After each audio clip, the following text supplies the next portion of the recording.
প্রিয় দেশবাসী, আপনাদের সাথে একটা বিশেষ সংবাদ তাৎক্ষণিকভাবে শেয়ার করার প্রয়োজন অনুভব করছি। ত্যাগপত্র ইতিমধ্যে আইন মন্ত্রণালয়ে এসে পৌঁছেছে। শিক্ষার্থীদের বিক্ষোভের মুখে পদত্যাগের ঘোষণা দিয়েছেন আইন উপদেষ্টা আসিফ নজরুল। রাতে উপদেষ্টা পরিষদের এক বিশেষ সভায় এই সিদ্ধান্ত নেওয়া হয়। এই বিষয়ে প্রয়োজনীয় পরিপত্র পরবর্তী কর্মদিবসে জারি করা হবে। আসিফ নজরুল জুলাই আন্দোলনকারীদের সঙ্গে বেইমানি করেছেন। তার বাধার কারণে 9 মাস পেরোলেও আওয়ামী লীগকে নিষিদ্ধ করা সম্ভব হয়নি। এ সময় বিক্ষোভকারীরা আসিফ নজরুলকে ভারতের দালাল বলে অভিহিত করেন এবং তাকে রয়ের এজেন্ট বলেও দাবি করেন। তাকে সম্মানের সাথে পদত্যাগের দাবি জানান অনেকেই। আওয়ামী লীগকে নিষিদ্ধ না করার জন্য আইন উপদেষ্টা আসিফ নজরুলকে জুলাই গাদ্দার বলেন রাফি। এ সময় আসিফ নজরুলের পদ থেকে তাকে টেনে হিস্ট্রে নামানোর হুঁশিয়ারিও দেন তিনি।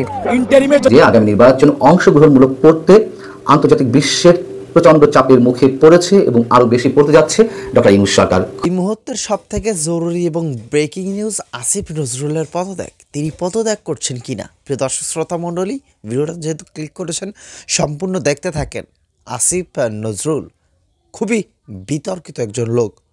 আপনারা যে আশা করছেন যে এই সরকার, অন্তর্বর্তীকালীন সরকার খুব ভালো কিছু একটা করবে, কিন্তু খুব ভালো কিছু করতে গিয়ে কত বড় বাঁশ দিচ্ছে, বিস্তারিত থাকছে ভিডিও স্ক্রিনে, দেখতে থাকুন। তারপরে এই বিষয় নিয়ে আরও কথা বলছি। লীগ নিষিদ্ধের দাবিতে শাহবাগে অবস্থান নিয়েছে বিভিন্ন শ্রেণী পেশার মানুষ।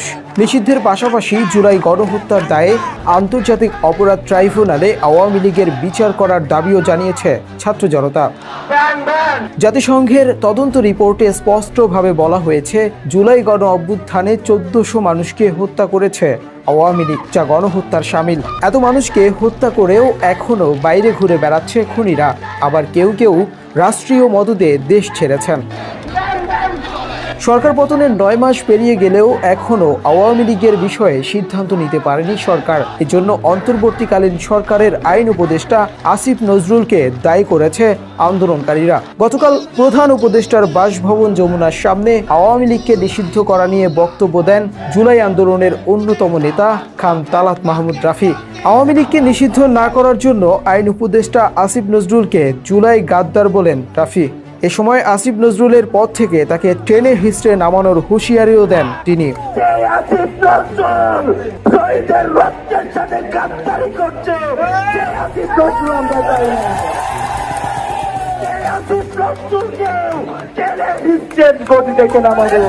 দ্বিতীয় দিনের মতো শাহবাগের ছাত্র জনতার গণজমায়েত থেকে বলা হয়েছে, আসিফ নজরুল জুলাই আন্দোলনকারীদের সঙ্গে বেইমানি করেছেন। তার বাধার কারণে 9 মাস পেরোলেও আওয়ামী লীগকে নিষিদ্ধ করা সম্ভব হয়নি। এ সময় বিক্ষোভকারীরা আসিফ নজরুলকে ভারতের দালাল বলে অভিহিত করেন এবং তাকে রয়ের এজেন্ট বলেও দাবি করেন। আন্তর্জাতিক বিশ্বের প্রচন্ড চাপের মুখে পড়েছে এবং আরো বেশি পড়তে যাচ্ছে ডক্টর ইউনূস সরকার। খুব স্বাভাবিক। এবং আন্তর্জাতিক বিশ্বের সঙ্গে বা বহিঃশক্তির সঙ্গে আমাদের সরকারের কী ধরনের কথাবার্তা হচ্ছে তা তো খুব উপরিভাগ থেকে খুব বেশি জানার কোনো সুযোগ নেই। তবে নানান মাধ্যমিক বিষয়যোগ্য সূত্রে নানান ধরনের ইঙ্গিত পাওয়া যাচ্ছে। উদাহরণ হিসেবে যদি আমরা কমনওয়েলথ মহাসচিব শার্লি বোচের বাংলাদেশ সফরের কথা বলি, তিনি বাংলাদেশ সফরে এসে সরকারের প্রধান উপদেষ্টা থেকে শুরু করে সরকারের বিভিন্ন পর্যায়ের বৈঠক করেছেন, প্রধান নির্বাচন কমিশনের সঙ্গে বৈঠক করেছেন এবং একই সঙ্গে ভারতসহ বাংলাদেশে নিযুক্ত বেশ কয়েকটি রাষ্ট্রের রাষ্ট্রদূত এবং হাই কমিশনের সঙ্গে তিনি বৈঠক করেছেন। কি কথা হয়েছে সেসব বৈঠকে আমরা খুব বেশি জানার সুযোগ তৈরি করতে পারিনি। তবে নানানভাবে নানান বিশ্বস্ত সূত্রে যেটুকু জানা যাচ্ছে, কমনওয়েলথের পক্ষ থেকে একটা গুরুত্ব তুলে ধরা হয়েছে আগামী নির্বাচনকে ইনক্লুসিভ করতে।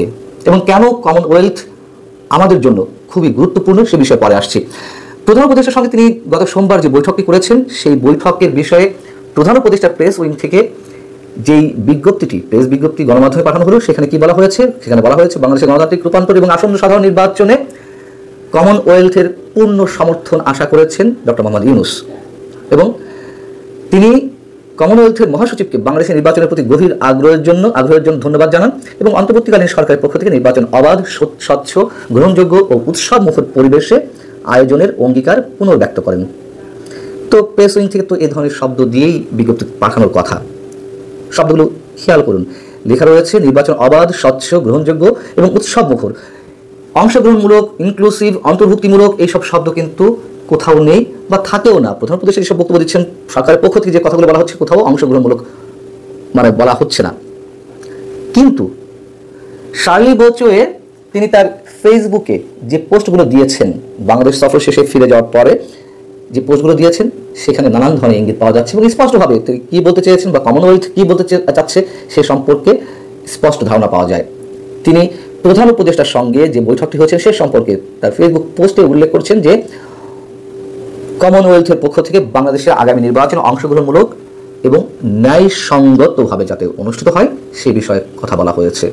আবার প্রধান নির্বাচন কমিশনারের সঙ্গে যে বৈঠক করেছেন সে বিষয়ে তিনি আলাদা একটি পোস্ট দিয়েছেন।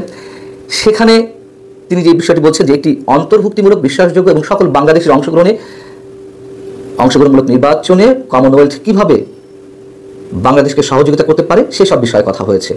অর্থাৎ অন্তর্ভুক্তিমূলক, অংশগ্রহণমূলক এই শব্দগুলো তিনি বেশ জোরালোভাবে উপস্থাপন করেছেন এবং একই সঙ্গে তিনি বাংলাদেশের এই মুহূর্তে বিভিন্ন যে প্রধান রাজনৈতিক দল, বিশেষ করে বিএনপি, জামাতে ইসলামী, এনসিপি এবং জাতীয় পার্টির 2 অংশের সঙ্গে তারা বৈঠক করেছে কমনওয়েলথের পক্ষ থেকে শার্লি ব্রোচের নেতৃত্বে। সেখানেও আগামী নির্বাচন কতটা অবাধ, যেটা ভাবছিলেন সেটা না। আসিফ নজরুল পদত্যাগ করছে না, তবে পদত্যাগের দ্বার মুখে, পদত্যাগের দ্বার প্রান্তে তাকে পদত্যাগ করতে হবে।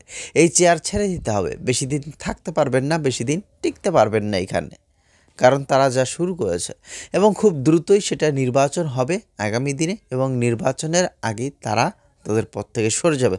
আমি চিন্তা করছি যে তাদের কি হবে, নির্বাচনের পরবর্তীতে তাদের কি করা হবে। ছেড়ে দিবে জনগণ।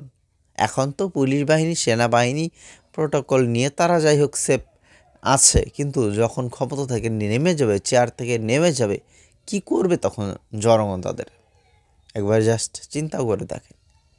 যাই হোক দর্শক শ্রোতা, আপনাদের মন্তব্য থাকলে এই বিষয়ে অবশ্যই লিখবেন আমাদের কমেন্ট বক্সে। দেখা হচ্ছে পরবর্তী নতুন ভিডিওতে এবং আমাদের চ্যানেলে নতুন হয়ে থাকলে চ্যানেলটি সাবস্ক্রাইব করে বেল বাটন ক্লিক করে রাখবেন নোটিফিকেশনগুলো পাওয়ার জন্য।